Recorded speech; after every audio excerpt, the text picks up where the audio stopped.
Getting new ground on Saturday, a club you used to play for yourself. Yeah, it's and there's still some people there that I used to know. I've spoken to a few and looking forward to going back there. It's a great club, Cardiff, and the fans make a hell of a noise. So, it's a game where I'm sure we'll have plenty of support there ourselves. Tell us a bit about your time at Cardiff then as a player. We played in the old 4th Division. I went from there from Oxford to there. We got promotion, won the Welsh Cup.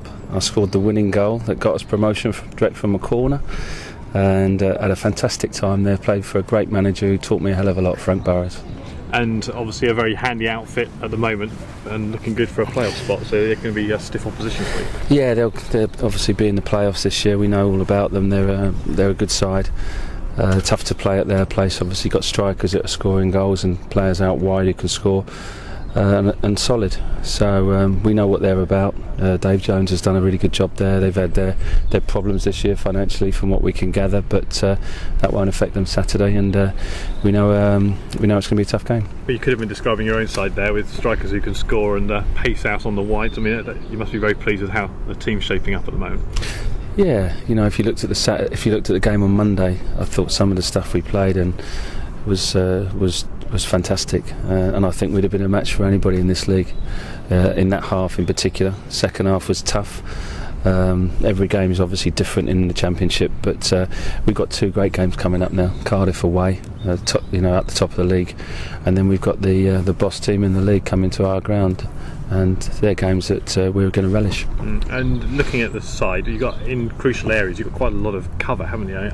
You rotated both your strikers for Monday. You got options in central midfield and central defence as well. I mean, it's a good position to be in at this stage of the season. Yeah, I'm not even sure I'd describe the players as cover. They're good enough to play in this team by right. Players have come in and done really, really well, and we've changed the team. We've made 4 changes, and I thought those changes were seamless. We played 4-4-2 and we've played 4-3-3.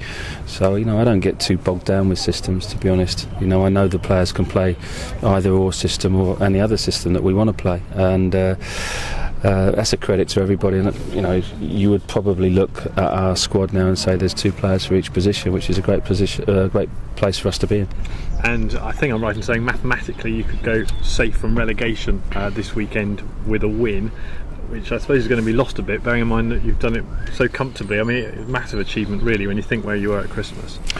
It certainly wasn't lost on me. I knew how important that game was against Cardiff, and I felt that 55 points, that makes you're safe basically. Mathematically you could be safe after Saturday, and I think to get to this stage with 6 games to go is an absolute credit to the players when you consider where we were on about the 20th of January, and we were in a spot of bother, and the amount of wins that we've put together and the consistent level that we've played and the quality that we've played, it wasn't lost on me at all.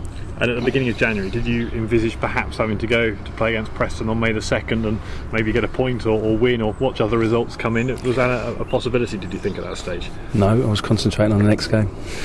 You just won't be budged on that. That's very sensible, I'm sure. But I wasn't actually looking at Preston. I was literally concentrating on the next game. There was no point looking ahead, and that's one of the reasons why I don't get too stressed about things. I just concentrate on what we have to concentrate, and then that's probably the reason that we do concentrate on the next game. Why look ahead till May when you're in January? We're in April now. You're allowed to look ahead to May yet or not yet? No, we concentrate on the Cardiff game. Okay. In your mind, do you have a private objective of where you want the team to finish, and keeping it private, but must have that in the back of your mind, haven't you? Yeah, of course I have. I mean, I was accused of lacking ambition recently by somebody. I couldn't know where it came from because we were concentrating on the next game. But that doesn't mean to say I don't want to be playing in the Premiership. Of course we do. But that's the way we do it. We just look at we don't look at the big picture. We look at the smaller picture, and then within that there is a big picture. And we want to finish as high as we possibly can. We've got 6 games to go, starting against Cardiff. We started this season, for me, in my reign, with a 20-game season, and I said, let's see if we can finish in the top 6 in a 20-game season. And I think if you looked at the last 14 games, we were right up there. We need to finish the job now in the next 6 games. Enjoy the 24-hour bender. 2-hour bender, thank you. Right, he wants to know, is it Terry Burton? Yeah. At Cardiff? Were you with him at Arsenal, yeah. Was it? He was my reserve team manager, youth team manager at Arsenal when I was there. He was my coach And looking at him now, he looks $1 million. He still looks exactly the same as when he was my youth team manager and reserve team manager at Arsenal. Have you kept in touch with him throughout the years, or is it just one of those things when you follow? Yeah, no, if I see him, I say hello to him, and obviously I look forward to seeing him on Saturday. I think he's 60 now, Terry. He's still got the same hair and blonde hair, and he looks fantastic. And he's a real football man, a really, really good coach as well, Tel. And everybody who knows him has got a lot of time for him. So what were your best memories at Cardiff? Have you played 50 odd games, was it there? Yeah, I played every game virtually in the season that we went up. I mean, I think I missed one game. I think I played every single game, week in and week out, and then the one particular game really late on, I think we were playing Bolton. For some reason Frank decided to just leave me out, didn't even tell me, and then he put me back in. I thought that was odd, but that was Frank's style. But it was a good time for me. Frank taught me a hell of a lot, taught me how to win games and taught me what this business was all about. I guess you've probably seen a lot of Cardiff over the years as well, haven't you? Yeah, I've seen a hell of a lot of them. I've seen them at Ninian Park, and I've seen them at the new ground. I've seen them this season. I watched a couple of videos of them the other night in the last couple of games. So, we know that their strikers are on form and scoring goals. We know their wide players can do their stuff, and they've got a good outfit. What did you make of the bust-up between Gerrard and the goalkeeper on the weekend? Did you see that? I think it's what Dave Jones said, really. These things happen. No big deal. It didn't look like a big deal, and they shook hands at the end of it, so not a big deal. Have you got an idea of what team you'll play against Cardiff yet? Have you got that in your head? Yeah, absolutely. You're not going to tell us, are you? No. What formation, anything like that? No. Give us a clue. I know I knew what team I was going to play against. Who did we play before Coventry? Ipswich. I knew what team I was going to play against Ipswich. I knew what team we were going to play against Coventry, and I know what team I'm going to play on Saturday. Okay, brilliant. Gylfi Sigurdsson this week's been back in the limelight. There's been rumours of a bid, or West Brom preparing a bid, and other clubs preparing a bid. Have you heard from other clubs interested in it? I don't know how you prepare a bid. How does that work? Just getting something together, getting your finances in order. Oh, okay. I have no idea.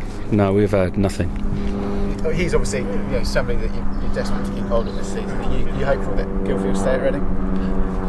We want to keep everybody. Gylfi's a Reading boy. He's been at our club since he was 14 years of age. He's enjoying playing for Reading. You can see that. He loves working here. He loves coming to work every day. He does it right every day, as do all the players that we've got here working with us. So, it's not just Gylfi. There's a number of players here that I'm sure that there would be interest from. Is there a worry that if a big bid comes in that you hand up the force in that respect? It's not a worry. It's football. We wait and see what happens. But obviously we want to keep our best players.